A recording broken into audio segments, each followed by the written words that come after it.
Hey everybody, Stu Smith here going live. I hope you are doing well today, this Tuesday morning. We are going to do some CSS video critiques that you have sent me. But before then, we're going to talk a little bit about something that has been said many times in variety different ways. And that is, if you want to get through hard times, do hard things. Multiple different ways to say it, but at the same time, you know, getting through hard times in the future really requires you to do hard things now. Maybe before times are hard, even. Times are good. May not be a good time. You're just so many different things that takes this little phrase and can really set your mindset up for future successes, because your hard work now is going to make you who you are when those times do get tough. And you can apply this to any future goal. I can talk about it from, you know, making a high school football team when I was in eighth grade, or trying to, um, make an A on a test, that I really had to study hard for, or, getting accepted at a naval academy. That took me 2 years of just really narrowing down my focus on athletics and academics and community service and leadership roles and just everything. Um, and those are fun. Those made, those little goals that were long term, no immediate gratification, really can set you up for the rest of your life. And then when you get to that point, there's always a next level. You're always going to be a new guy at some level of your journey. So, you can do hard things. You got to be smart about it. You know, I personally think waking up early in the morning and go doing a workout doesn't have to be a butt kicker, right? But it needs to be hard, right? In order you to, get a little tougher, and that is relative too, by the way. It doesn't have to mean you're going to go run 100 miles just to test your will and gut check yourself. Yeah, maybe just walking 20 minutes. It really depends on your abilities, your time you have available, your goals, all of those things. So don't get too spun up around the axle thinking, because I said go do hard things, I'm not saying kick yourself in the nuts every day. That's something I wouldn't do.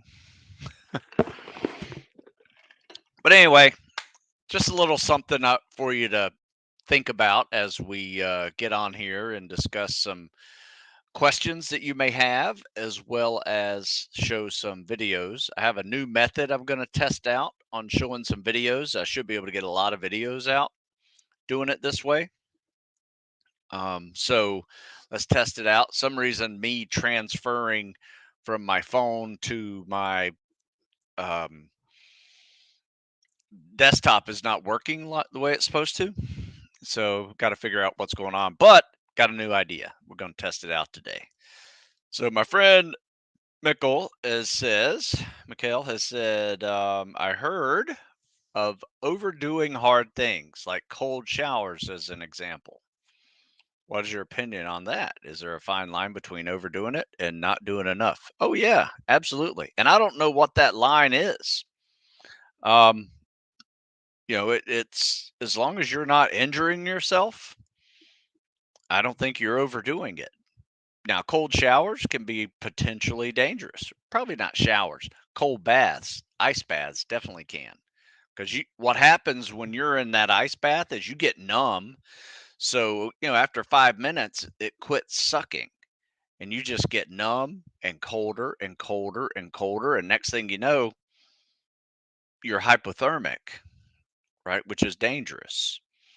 So there's definitely a limit for all of those things. Cold showers, I took one this morning.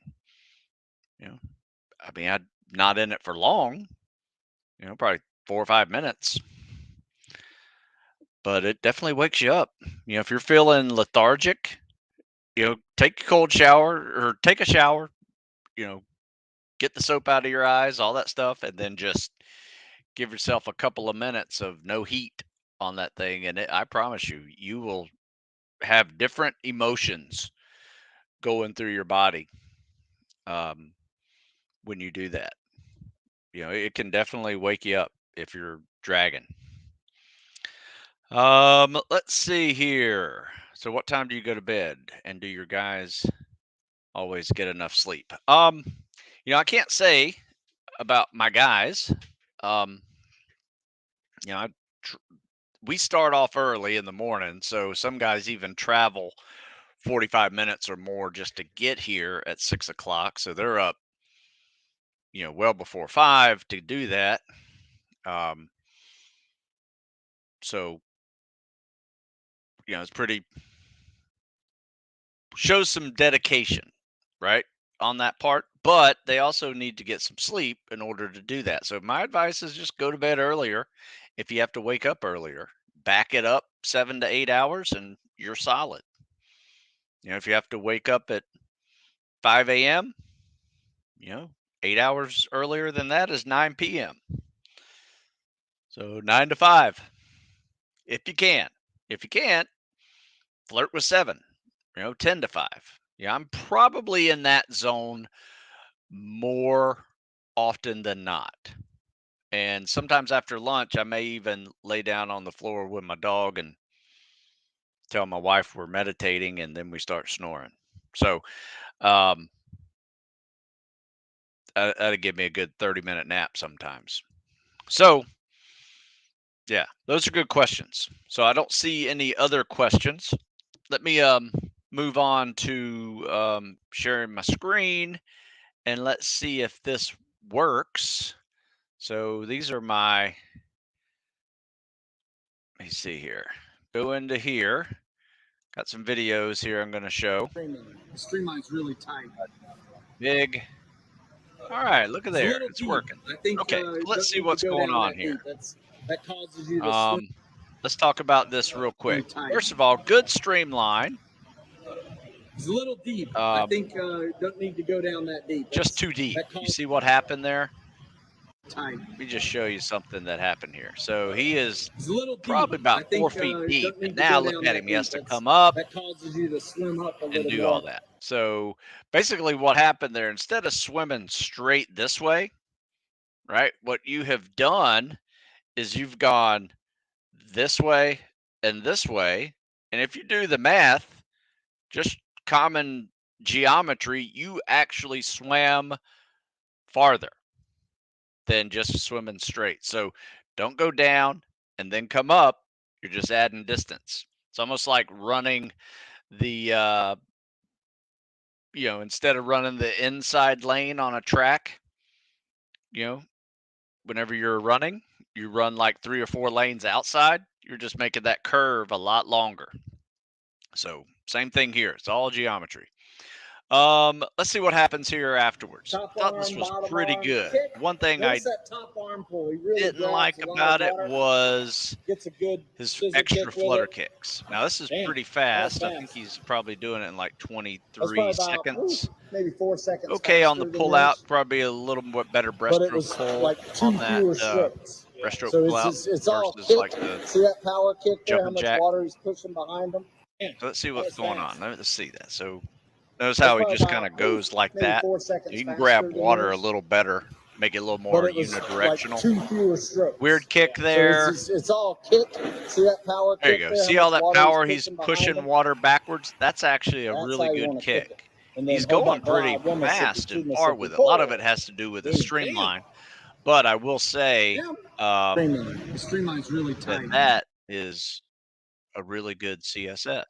There's a 45-second 50-yard swim. So it's actually pretty fast. If he could get in shape to maintain that, he's definitely going to be sub 8 minutes on that 500-yard swim, which is very competitive. So, streamlining is key. Good strong kicks, good arm pulls, all that's key.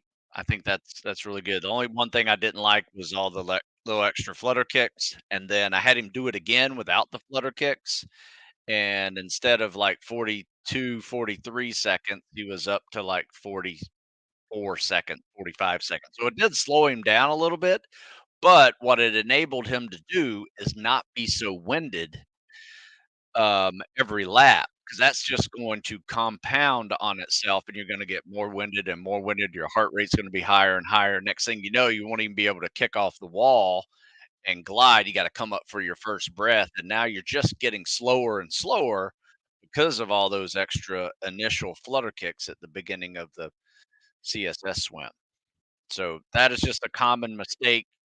And yeah, it's a technique issue, but it's also a strategy issue. If you're going to swim for 500 yards, and for 8.5, 9 minutes, you can't do it by constantly motorboating like this. It's not a sprint, right? It's a good swim, but it is not considered a sprint. So lay off all the extra flutter kicks. Chances are, if you're a non-swimming athlete, you don't flutter kick very efficiently anyway. So for most people, it's just a waste of energy.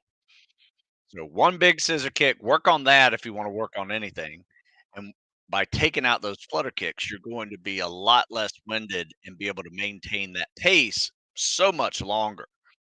I've seen guys take out flutter kicks and instead of being at like 9:45, 10 minutes because of all these flutter kicks, they drop down to sub 9 in a day just because they're not tired anymore.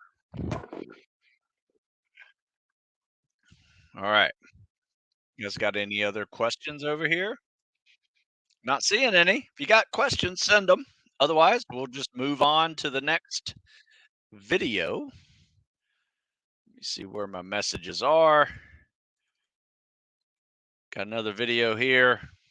Let me make it a little bit bigger. Get him started right here. All right. So I need to escape full screen.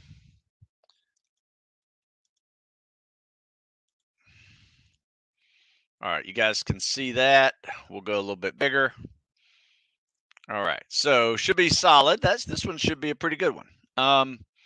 Let's see. So we got a little blurry off the wall. Okay, there we go. Kick off the wall, double arm pull. That looked good. Come up, top, bottom, kick and glide. Okay, not bad. He's got a little breaststroke kick to it. I like the breaststroke kick. Top arm, bottom arm, kick and glide. He is, that really big bottom arm pull. What I found is that a lot of people who do that really big arm pull tend to go vertical during the swim. And you can see how when he pulls that bottom arm pull, he quits moving forward and just goes straight up to breathe. So you're going to want to try to keep moving while you are turning to breathe versus just popping up and stopping. Let's see how it looks on this side. Good turnaround. Good double arm pull. I like that. I will say this too. See, notice something on your leg there. See how your leg, like there's no reason why your leg should be opening like this while you're trying to pull your bottom arm.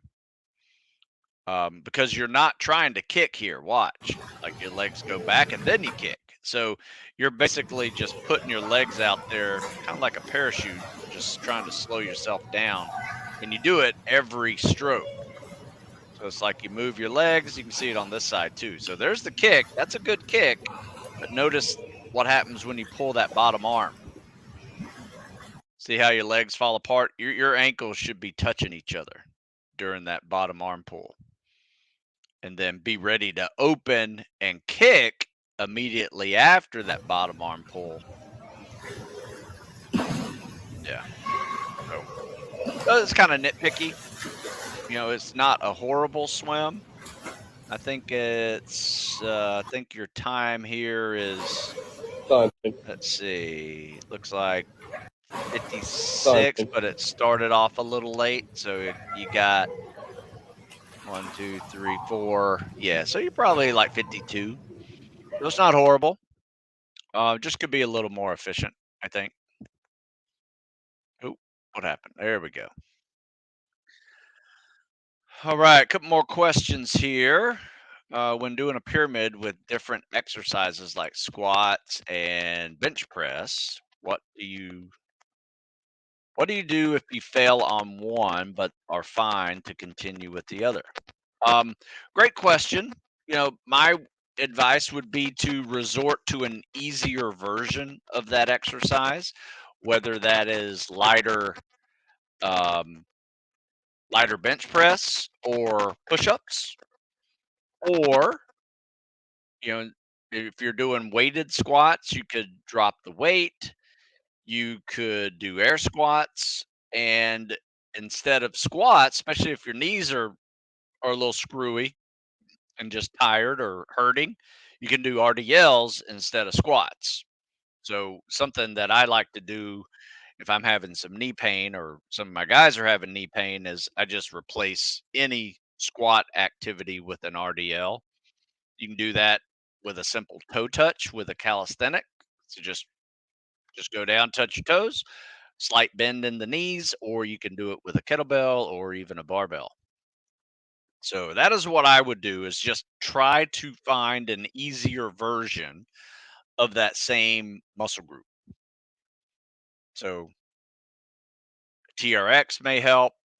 Um, TRX on squats is really helpful because whenever you grab onto that TRX and you do a squat, a good portion of your body weight is now off of your knees and your upper body's pulling against some gravity for you. So make it a little bit easier. So those are some ideas. I think that's a great question. Um, I ran 1.82-mile Cooper test in 12 minutes. What's the most efficient way to get it to 2 miles in 12 minutes? So right now, you are slower than an 8-minute mile. My advice is start practicing your running paces at a 7-minute mile. So that means you're going to probably be, um, if you can hit a 7-minute mile in 12 minutes, you're going to have, uh, what is that? Mile and a half is 10:30. Another uh, minute 45. It'd be close. You'd be close to, you know, almost two, not quite 2 miles. You'd be like 1 point. Hmm, trying to do the math here. 1.9 maybe? I don't know. It's gonna be close. Um, I mean, you're already, it looks like you're actually, I'm incorrect on my math there. Looks like you're already at that 7-minute mile pace. So now let's try the 6-minute mile pace. So that means every time you go to a track, you go run 400 meters in 90 seconds. You go run 800 meters in 3 minutes, and you just do a whole bunch of intervals of that, practicing that goal pace. Nothing faster, nothing slower, and you learn to muscle memory and pace out 90-second quarter miles. And if you can do that, um, oh shit, man, my brain is fried. I'm really screwing up there. 2 miles in 12 minutes is a 6-minute mile pace. So yeah, you're right. Yeah, 6-minute mile pace. And you're close to that. You're not far. So yeah, just pick up your pace a little bit and just practice that. Some people like to maybe go the first 6 minutes a little slower and then negative split the back half, going faster. I am not one of those people. I find that I need to set my time right there at the goal that I want. So if I want a 9-minute mile and a half or a 12-minute 2 mile, okay, same thing. That's the same pace. That's a 6-minute mile. I'm going to run my first lap at 90 seconds and my sixth lap at 90 seconds and my eighth lap at 90 seconds. And that will yield a 12-minute 2 mile run. So practice quarter miles, half miles, mile repeats, work on that 6-minute mile pace. That's what I would do. And you can look it up on my website. There's a lot of articles on goal pace running. And in fact, all of my programs pretty much have goal pace running if it's geared towards like fitness testing stuff like these, PST workouts, getting everybody to a 6-minute mile or a 9-minute mile and a half or a 12-minute 2 miles part of the journey. Sorry, my brain was a little fried on the 12-minute mark. It's an army time, and I sometimes mix it up whenever I'm dealing with time versus distance. So anyway, it's a different concept. The Cooper's test is a 12-minute run. How far can you run? Whereas in the army, it's a 2 mile run. Can you do it in 12 minutes? So it's all the same math. It's just I was upside down for a second. Can you give some tips to avoid the desire for sugar? Hmm. Yeah, I'm training a lot, but sometimes I feel a desire for industrial sugar, chocolate candies. Yeah, that's a tough one. I I would say my problem is not that I don't work out enough. I work out plenty, probably borderline too much. Um, but I also like to eat, and I try to lay off the sugar.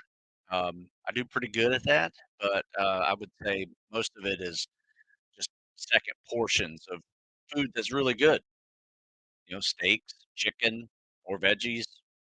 All of those things I could really eat extra. So I have to make smaller plates. That is one thing that is very helpful for me is I eat my dinner on a salad plate and eat my salad on a dinner plate.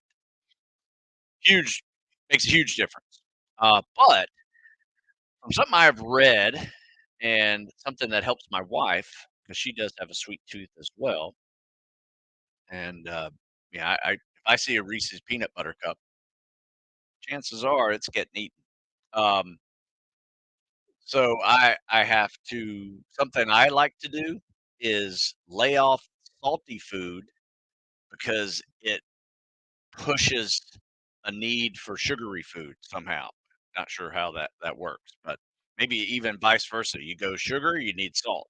So if you're have a diet high in salt, it may trigger some need for sugar or water. So I tend to try to, if I'm going to go salty, I really try to dilute it with, a good, big cup of water. Um, and that tends to take off the sugar craving. But it is just a habit. Any good habit you start, you need to break some bad habits.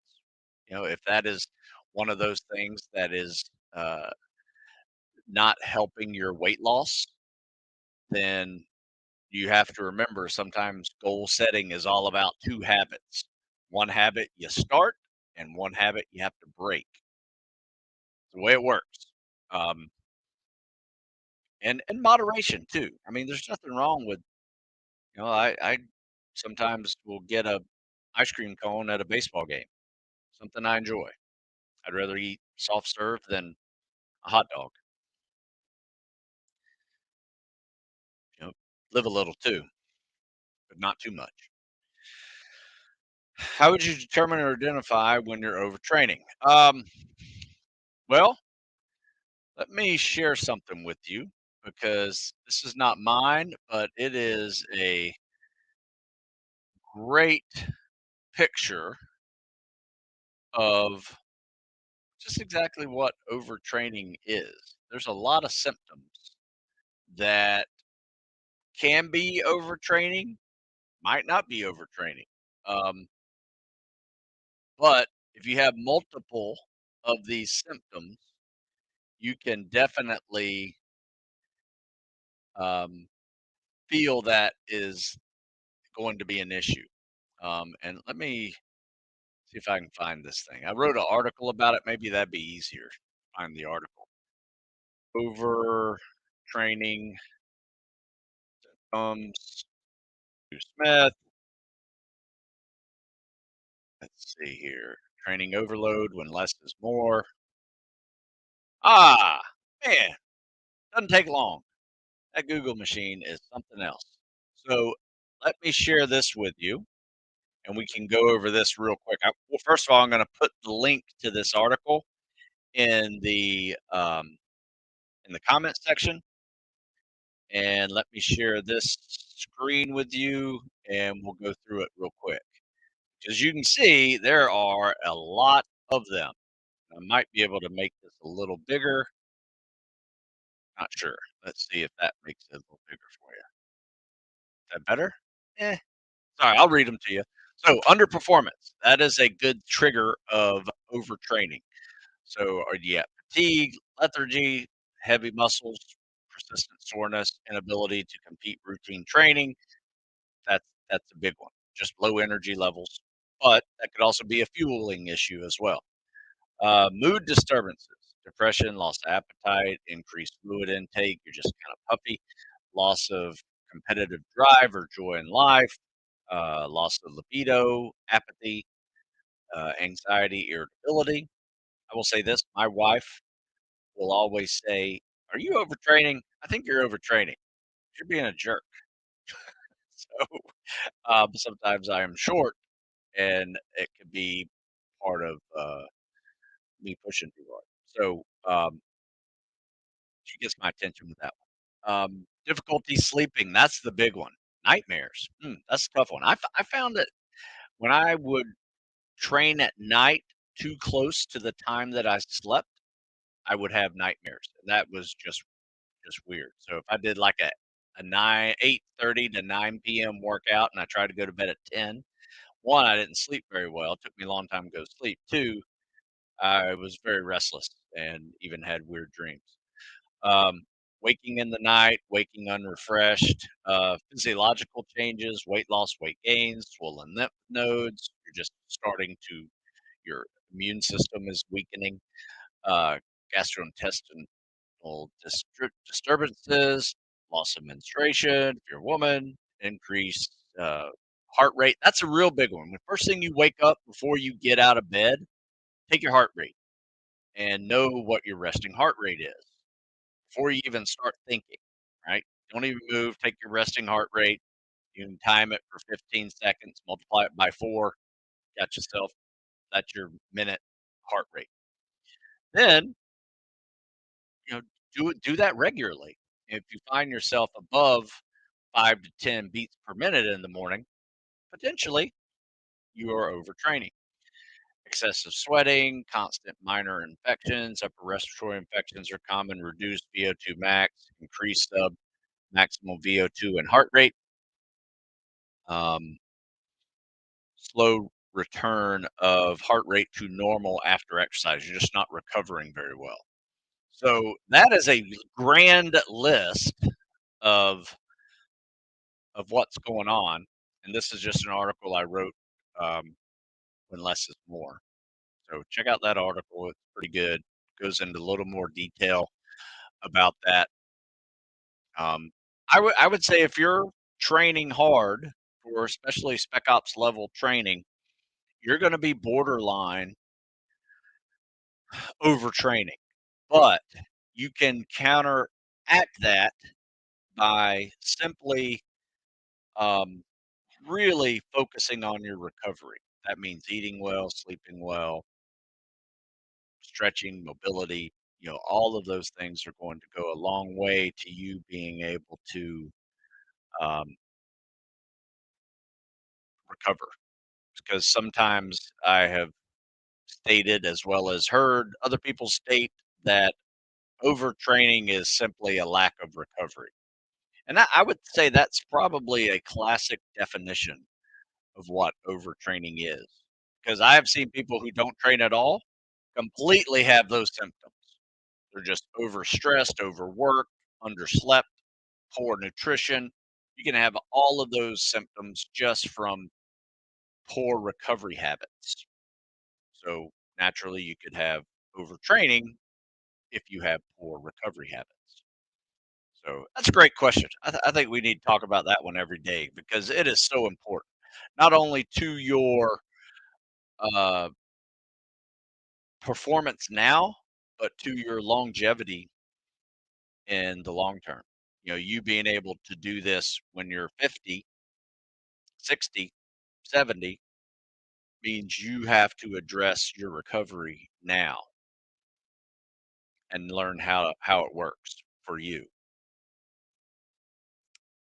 Thanks. Really enjoyed the videos. Thank you. So Patricia said, "Hey, good advice. Eat fruit instead of candy." You know what? That's a really good advice. If you want something sweet, go with an orange, an apple, banana. Those are my big three that I'll do. Sometimes I'll do blueberries. Really healthy for you. Pretty sweet too. So, how can I improve my confidence? Hmm, that's a tough one, man. Um, my advice, and here's something that I have seen happen countless times, is start working out. Seriously. Start working out, start doing hard things, start lifting weights, start running, start doing calisthenics, start swimming, whatever you feel like you want to do. And you're going to see yourself getting better. You're going to see yourself getting stronger. I think for me, when I started lifting weights when I was 12, 13 years old, that made a huge difference in my 14, 15-year-old life as I was getting into high school. A lot more confident, a lot more, you know, uh, my abilities were higher to be able to even try out for certain teams. Making those teams, add confidence. So you need a string of successes along with your hard work to make it and it's really similar to what we started off with this thing. You want to have confidence, start doing harder things in your life. And I promise you, you will be a harder person for that, and that will yield confidence for you. Seriously. Yes, thanks for doing the math for me. I was screwing that up. So you're really close. I thought you were sub 7 now that I was, doing the math in my head. Um, but yeah, 6:36, I mean, you're really close. I mean, if you were doing a 2-mile run, you would be at that 13-minute pace, right? So you just need to get that 30 seconds faster. My advice is play around with goal pace running. Do some mile repeats at 6 minutes. Get your 400s and 800s in minute and a half and 3 minutes. Next thing you know, you string enough of those together, you got yourself a 12-minute 2-mile run. So good job. You're almost there. It probably won't take long. I'm serious. You can probably drop those 30 seconds in 4 to 6 weeks if you're on a good running program of seriously learning how to run at that pace. What are your thoughts on weighted calisthenics, pull-ups and dips for spec ops training? Waste of time, too much risk of injury. Depends on what you mean by heavy. I don't recommend going too heavy because those exercises themselves are the heavy weightlifting of calisthenics. Let's say you're a 200-pound guy, you're doing pull-ups and dips. How much weight is already on your shoulders and biceps and triceps? 200 pounds. Well, minus whatever you're hanging from, I guess, from here to here. But all of that weight is going to be on your shoulders, um, and other joints, elbows too. Um, you start to add weight to that. And when I say heavy, I would define heavy as 50 pounds. But most fitness tests that are in the military with weighted pull ups are 20-pound weighted pull ups, maybe 25 at the max. So my advice would be to limit your amount of weight you use on pull-ups and dips to 25 and work on your repetitions versus putting 50, 60, 70 pounds on a weight belt or weight vest and doing pull-ups and dips for them. And let me tell you why. I cannot tell you how many people have blown out their triceps or biceps, especially with weighted pull-ups over 50 pounds. If you're a 215-pound guy and you got yourself a 50-pound weight vest on and you go do pull-ups, chances are that bicep tendon, which is really tiny right here, is going to go pop. And next thing you know, your biceps up here hanging by your shoulder. Um, Not good. So I would recommend them, but I'd recommend doing 20 pounds at the heaviest. For fun, if somehow you would be able to give a ranking, what tools would you consider the most efficient for getting tougher? Waking up early, cold stuff, heat events, consistency. Damn, that's a great question. I would say all of those. I mean, for instance, we work out at 6 a.m. year round, outdoors. So there are days when it is below freezing. There are days when it is hot and humid, and both of those days are really good extra credit for mental toughness and just toughness because it is very uncomfortable. And you getting comfortable being uncomfortable is part of this journey. Um, Workouts that are pretty tough. In fact, I just put in a new series of workouts on the assessment tools to help you get to and through selection. In fact, I'm just going to show you these because I thought they were that good. So this is an article that I wrote almost 3 years, 2.5 years ago, 3 years ago, 3.5 years ago. Damn. But I've updated it a couple of times with new stuff. Even did a podcast with Jeff on these assessment tools, and there's some extra. There's some basic objective grades in here for pull-ups, push-ups, sit-ups. Standard run exercises, swims, swimming with fins, treading water. There's one right there. Treading water can make people very uncomfortable. Doing drown proofing makes people very uncomfortable. Weighted pull-ups, look at that. There's one right there, 25 pounds, 15 plus. Body weight bench, 15 plus. So these are just reps and ranges. Here's one right here I like to do. Chest carry lunges nonstop for 400 meters. That's one of those that you're holding 40 pounds like you're holding a log. Try to do it nonstop, build up to that level. Um, Obstacle course racing, I think these are great little events that are also fun, but also require a little bit of toughness.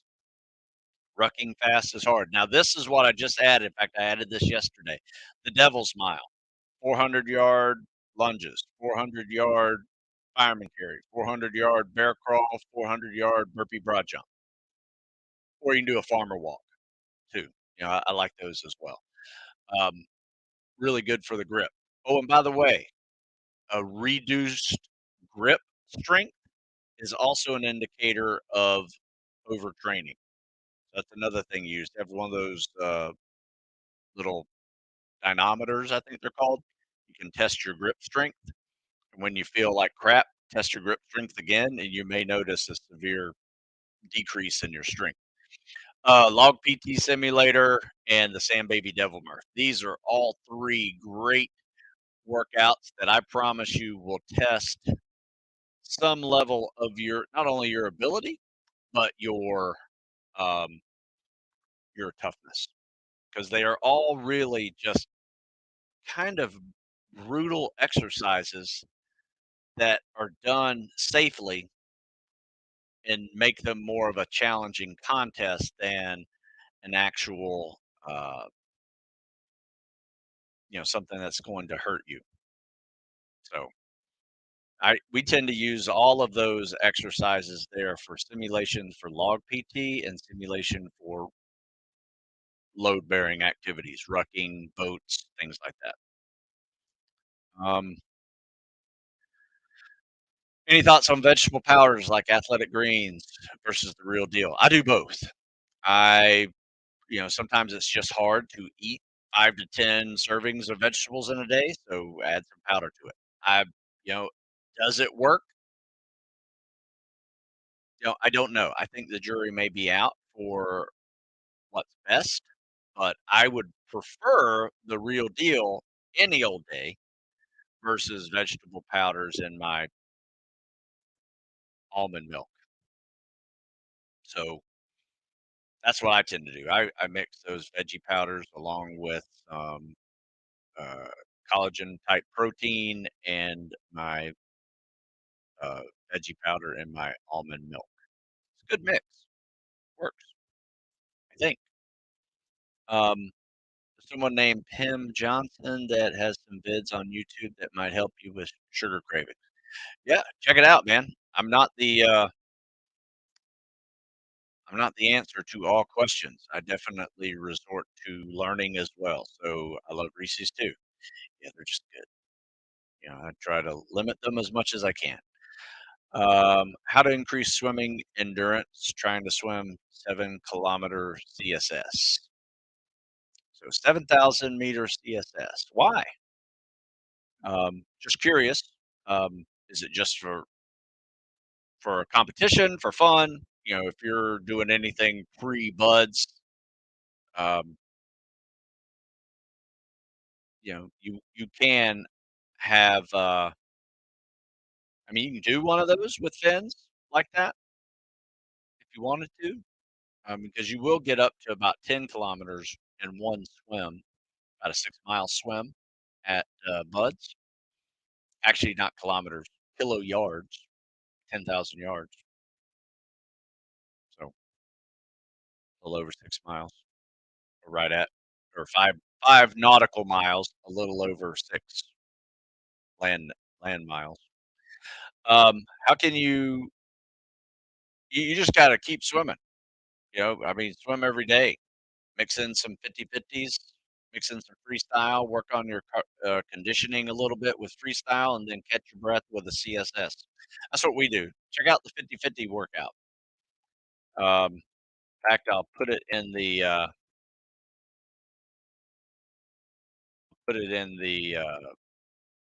comment section here for you. This is a good one. And 50/50 may be a little easy for you at first, so make them bigger. Make them 100. 100 free followed by 100 CSS to catch your breath. Next thing you do that 10, 15 times, got yourself a nice little workout. 2,000, 3,000 yards of swimming. How do you get over fear of opening your eyes underwater? I'm assuming you mean without goggles or a mask. Um, I still don't like to do it. It's not that it's a fear thing. It's just like I don't like stuff in my eyes that I got to clean out later, like chlorine or salt. Um, so I tend to squint if I need to see underwater. Um, not sure how much that helps me, but in my mind, it helps me. Um, but yeah, just practice. Go to the shallow end of the pool, sit down, open your eyes, see if that helps. I'm having a trouble understanding what's the difference between goal pace running and fast timed runs are. Um, well, goal pace running is a workout, right? So whenever I say repeat 5 times, run 800 meters, mix in squats and lunges every set. That means I want you to try to run whatever your future timed run goal is. So let's say you're running a mile and you want to hit that mile in 6 minutes. We'll go with a theme here, 6 minute mile or 1,600 meters, right? In 6 minutes. That means your quarter miles are going to be a minute 30 and your half miles are going to be 3 minutes. So that is goal pace running. Now, when it says fast, that means faster than your goal pace running. Just really no pace is being uh, focused on. You're just trying to crush it. And timed runs are not a sprint. Timed runs are an accumulation of your goal pace running. So if your goal, let's say you're running a 6:30 and you're trying to run a 6, that means you're going to try to string together 90-second quarter miles instead of 95-second quarter miles, roughly 96 quarter miles, um, for um, for a mile. So I hope that makes sense to you. I don't have much time left. I got to leave early. Got an appointment coming up. Um, what should my rest intervals be for a 400 aided pace at 130? Great question. My advice is um, you have a choice. When you first start off this, you may get winded and you may need to rest on a 1-to-1 ratio, meaning you rest for as long as that took you to run it. But really, what I want you to do is get your heart rate down to a level where you can talk, right? So if you do these 800s and you're really winded, trying to catch your breath, it may take a little bit longer to get yourself down to a steady heart rate. So my advice is this: keep it between um, 1-to-1 ratio and 1-to-2 ratio, meaning you're going to rest half of what you just ran. So if you're running an 8-minute or 800-meter at 3 minutes, your rest is going to be in between 130 and 3 minutes. That's a lot of time. You may not need that much. If you don't need that much and you're feeling like you've caught your breath, go. Even if it's 40 seconds, 30 seconds, go for the next one. So that is where you want to go. And you'll find that as you get in better shape, your resting requirements will also decrease. You don't need to rest as much. Oh man, we got a lot of questions here, and I may not have time to answer them all. Currently 220 on your cows and cardio program. Great program for you. I would recommend that. 930 mile. Would you recommend getting down to 200 before working on goal paces, or should I start running goal paces? Um, yeah, 220 is not too big to be running goal paces. I mean, I would probably limit a lot of mileage, maybe do like the 50-50 approach where, half of your cardio is non-impact cardio and half of your cardio is running. 220 is definitely in the zone of you're able to run. I've seen 220 guys hit 6-minute miles before. 250 and above, I would probably borderline you on, yeah, maybe not run too much yet. Let's try to lose some weight, but you're in the zone where you can definitely hit 6-minute miles. So, how many meters should I be swimming a day for Bud's prep? Currently doing 3,000 meters. Should it consist of doing freestyle and CSS? It's up to you. Anywhere between 2,000 and 3,000 is what we do as well every day. However, we only swim with fins on leg days. So do not swim with fins every single day. I promise you, you'll grow to hate yourself if you do, and probably have some knee tendonitis and hip issues swimming that much, especially if you're doing 15,000 a week. So upper body days, make them swimming without fins, work on treading, work on 500-yard times, just work on general water comfort, mix in some freestyle, mix in some CSS. 50-50 split is pretty good, I think. Definitely works on conditioning. And then on leg days, hit your 2,000 to 3,000 yard swims, twice a week. So I would say, as long as you're somewhere in that 5 to 6,000 kilometer range, probably not even that. I'd say 4 to 5,000 kilometer range per week of swimming with fins. That's plenty, and you'll notice the difference. But you got to do that for significant long time. I mean, we do it year round. Every leg day is a swim with fin day for at least 2,000, sometimes three, sometimes four.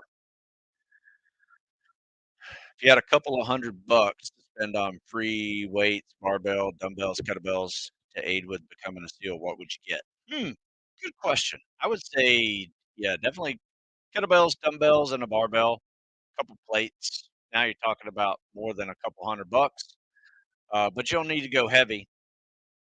So, you know, anywhere from 25 to 40-pound dumbbells, 40 to 50-pound kettlebells. Get a barbell with some 400, some 45-pound plates and some 25-pound plates. You know, I would say get good at body weight squats and body weight bench press. So whatever your body weight is, get that, maybe a little more if you need it. But you do need a foundation of strength. You don't need to go crazy with lifting only. Cals and cardio is going to help you more in the long run than just lifting. Lifting will help you with strength and durability, which you need definitely, but it's kind of like a strongman triathlon combination. You need to be good at your cals and cardio, run, swim, ruck, and you also need to be good at being able to carry boats and logs and people and backpacks and scuba tanks. All those things require a certain amount of strength in your spine and legs. All right, so guys, I apologize. I need to go now because I have an appointment I need to make. Um, there's some questions here I did not answer. What I want you to do is real quickly go to stu@stewsmith.com on your email, and you can see it right here. Um, you can see it right here. If I missed your article or if I missed your question, stu@stewsmith.com, spelled just like that. Just email it to me. I'll answer it. I'm just running late for a meeting that I got to be on. So until next week, let's do this. You guys go check out stewsmithfitness.com. Save 15% using the Live15 coupon code if you want to buy some books and other programs. So until next week, you guys have a good one. Sorry for having to crash early. Have a good one. Bye.